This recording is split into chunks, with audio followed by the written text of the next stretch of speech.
दोस्तों हो सकता है आपने सुना होगा गेम एमुलेटर्स के बारे में और शायद दोस्तों आपने कुछ गेम्स भी खेले होंगे जैसे कि फ्लाइट सिमुलेटर, ट्रक सिमुलेटर या फिर ट्रेन सिमुलेटर। तो आज आप वीडियो देखते रहिए, मैं आपसे इसी के बारे में बात करूंगा कि एमुलेटर क्या होता है, सिमुलेटर क्या होता है, क्या यहाँ पे दोनों में मेन डिफरेंस है और दोस्तों कैसे हम इन दोनों को काम में लेते हैं हमारी लाइफ्स को और इजी बनाने के लिए। नमस्कार दोस्तों, मेरा नाम है गौरव, आप देख रहे हैं टेक्निकल गुरुजी। चलिए शुरू करते हैं।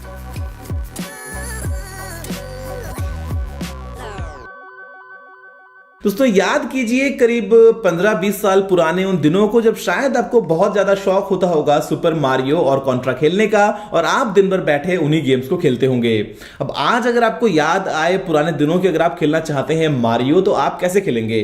क्या आपके पास में उस टाइम का कोई कंसोल होगा जो आज भी चालू हालत में हो, जिसको आप लगाएं अपने टीवी के ऊपर और आप खेल लें उन्हीं गेम्स को? शायद दोस्तों जवाब है नहीं। तो यहां पर इसका मतलब क्या है कि आपके लिए वो गेम्स खेलना पॉसिबल नहीं है? जी नहीं, बिल्कुल पॉसिबल है अगर आप दोस्तों काम में लेते हैं एमुलेटर का। अगर आप किसी एमुलेटर को इंस्टॉल कर लें अपने एंड्रॉइड फोन में या फिर विंडोज कंप्यूटर वगैरह में, तो आप बड़े आराम से, मतलब कोई बिना किसी दिक्कत के, सेम उसी मारियो को एंजॉय कर पाएंगे। तो यहां पर दोस्तों सवाल यह है कि आखिर एक एमुलेटर होता क्या है? तो आप ये समझिए कि वो एक ऐसा सॉफ्टवेयर है जो चलता है आपके करंट एग्जिस्टिंग हार्डवेयर के ऊपर, लेकिन वो दोस्तों मिमिक करता है किसी तीसरे ही हार्डवेयर को और बाद में उस पुराने हार्डवेयर जो डिजाइन गेम्स हैं या जो भी सॉफ्टवेयर्स हैं वो अगर आप चलाएंगे आपकी करंट एग्जिस्टिंग मशीन पे तो बड़े आराम से चलेंगे, कोई भी दिक्कत नहीं आएगी। हालांकि जो रिसोर्सेज दोस्तों वो आपके अपने होंगे, आपका ही सीपीयू जीपीयू जो मेमोरी आपने लगा रखी है वही काम में आएगी, लेकिन उस सॉफ्टवेयर को ये लगेगा कि वो चल रहा है उस पुराने या फिर दूसरे हार्डवेयर के ऊपर। तो अगर आप दोस्तों मान लीजिए यूज करते हैं PS2 का एमुलेटर, तो आप उसके बाद में जो PlayStation 2 के लिए डिजाइन गेम्स थे उनको अपने कंप्यूटर में, अपने एंड्रॉइड फोन में बड़े आराम से यूज कर सकते हैं, क्योंकि वो दोस्तों ये सोचेगा कि ये एक PlayStation 2 है और मैं इस पे इस तरह से चल रहा हूं, जबकि जो रिसोर्सेज हैं वो आपके अपने हैं और आप बेसिकली एक PS2 को यूज नहीं कर रहे हैं, आप यूज कर रहे हैं दूसरी मशीन को, लेकिन क्योंकि आप वहां पे काम ले रहे हैं एमुलेटर को, तो आप बड़े आराम से उन चीजों को चला पाते हैं। तो क्या दोस्तों इसका मतलब सिर्फ गेमिंग तक है? जी नहीं दोस्तों, यहां पे एक और बहुत ही कॉमन एग्जांपल है कि अगर आप अपने कंप्यूटर में यूज करते हैं किसी वर्चुअल मशीन को और उसके बाद में आपने विंडोज का कोई दूसरा ही वर्जन ट्राई कर लिया, वहां पे दोस्तों आपने मान लीजिए ट्राई कर लिया लिनक्स को, तो है वो आपके कंप्लीट उस विंडो के अंदर ही, लेकिन आपको लगता है कि आप जैसे जेन्युइनली उसी विंडोज को या लिनक्स को यूज कर रहे हैं जो आप ट्राई कर रहे हैं, जबकि वो दोस्तों सारा काम जो हो रहा है वो हो रहा है वर्चुअली आपके एग्जिस्टिंग हार्डवेयर को यूज में लेके। लेकिन क्या इसका मतलब सिर्फ इतना ही है? जी नहीं दोस्तों, यहां पे जो एमुलेटर्स हैं वो हम तरह तरह से काम में लेते हैं। फिर दोस्तों बात हो चाहे ऐप डेवलपमेंट की, जहां पे मान लीजिए आपको डेवलप करनी है एंड्रॉइड के लिए कोई ऐप, आपको डेवलप करनी है iOS के लिए कोई ऐप, तो आप दोस्तों अपने डेस्कटॉप में ही कुछ एमुलेटर्स को काम में लेंगे और वो बाद में दिखाएंगे आपको कि कैसे ये ऐप जो है वो परफॉर्म करेगी, क्या यहाँ पे कुछ बग्स हैं। आपके पास में आईफोन हो ना हो फर्क नहीं पड़ता, आप डायरेक्टली अपने कंप्यूटर में दोस्तों उस iOS को एमुलेट कर सकते हैं बेसिकली। तो यहां पे दोस्तों आपके लिए एंड्रॉइड के जो एमुलेटर्स हैं वो भी अवेलेबल हैं बहुत सारे। इसके अलावा आप सोचिए कि सोनी जो है मान लीजिए प्लान करता है PlayStation 5 के लिए उसको 2 साल के बाद में लॉन्च करने का। अब जिस दिन दोस्तों PS5 लॉन्च होगा उसी दिन आपको बहुत सारे गेम्स भी मिल जाएंगे। तो वो गेम्स कब डेवलप हुए भाई? मतलब PS5 तो था ही नहीं, तो ऐसे में वो गेम्स कैसे बने? तो वो दूसरे जो गेम्स हैं वो काम में लेते हैं एमुलेटर्स का। जो PS5 का हार्डवेयर है जो बन रहा होगा उसको एमुलेट करने के लिए और बाद में वहीं पे दोस्तों गेम्स बनाए जाते हैं, उनकी टेस्टिंग की जाती है और जब PS5 आता है तो वो जो गेम्स हैं वो भी साथ में आएंगे और दोनों साथ में बिल्कुल फंस जाएंगे। तो आप समझ गए होंगे शायद मतलब एमुलेटर का, लेकिन अब सिमुलेटर बीच में क्या आ गया है, ये क्या तीसरी चीज है? तो ये दोस्तों आप समझिए कि सिमुलेटर एक ऐसा सिस्टम है जहां पे हम किसी और एनवायरनमेंट को रेप्लिकेट करते हैं बेसिकली अपने करंट एनवायरनमेंट में एक कंट्रोल्ड फैशन में। मान लीजिए कि सैमसंग जो है वो गैलेक्सी S8 जो भी आने वाला है फोन, उसको लेके कुछ टेस्टिंग करना चाहता है कि फोन का जो पावर बटन है वो कितने बार दबाएं तब तक वो सही काम करेगा।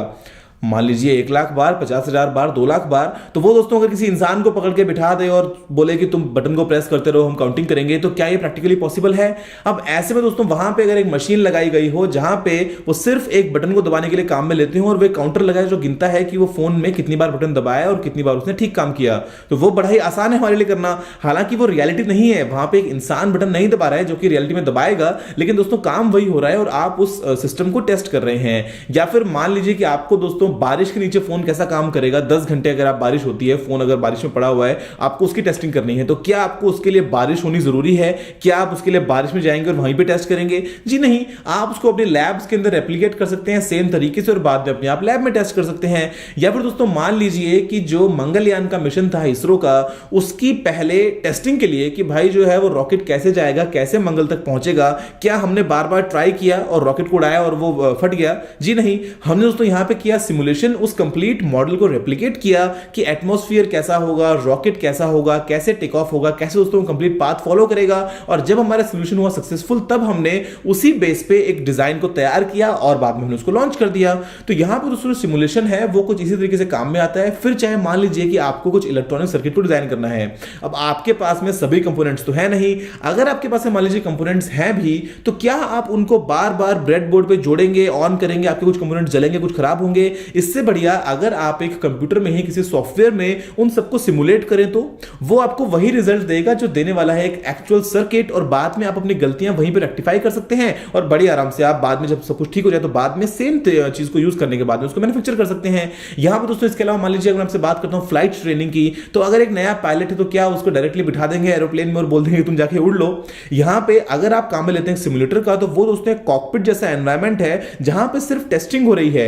वहां पे आपको सेम वही फीडबैक मिलेगा जो मिलता है एक एक्चुअल एयरक्राफ्ट से, लेकिन आप सिर्फ अभी जमीन पे बैठे हैं, आपको सिर्फ वो चीज रेप्लिकेट होकर देखने को मिल रही है। यहां पे रियलिटी से उसका दूर दूर तक कोई भी लिंक नहीं है, लेकिन आपको लगता है जैसे कि आप उसी एनवायरनमेंट में हैं। तो यहां पर दोस्तों दोनों चीजें काफी अलग हैं। एमुलेटर जो है वो कंप्लीट अलग सिस्टम है, सिमुलेटर जो है वो कंप्लीटली अलग है, और यहां पे इनको जगह जगह बहुत सारे दोस्तों सिनेरियोज में काम में लेते हैं, कोशिश करते हैं कि हमारी लाइफ्स को बेहतर बनाएं बिना एक्चुअल में मेहनत किए। हम पहले हमारी थोड़ी सी कोशिश कर लें उसके बाद में, ताकि हमको उसमें रिजल्ट्स मिले, वो मिले एकदम परफेक्ट। मुझे उम्मीद है कि आपको वीडियो पसंद आया हो। अगर आपको वाला सुझाव हो तो नीचे कमेंट करना मत भूलिएगा। अगर दोस्तों आपने इस वीडियो को अभी तक लाइक या शेयर नहीं किया तो लाइक भी कर दीजिए और शेयर भी कर दीजिए, और चैनल को सब्सक्राइब करना बिल्कुल मत भूलिएगा, क्योंकि मैं अपनी रोजाना ऐसी ही वीडियोस लेके आता रहता हूं। फिलहाल के लिए इतना ही दोस्तों, जय हिंद, वंदे मातरम।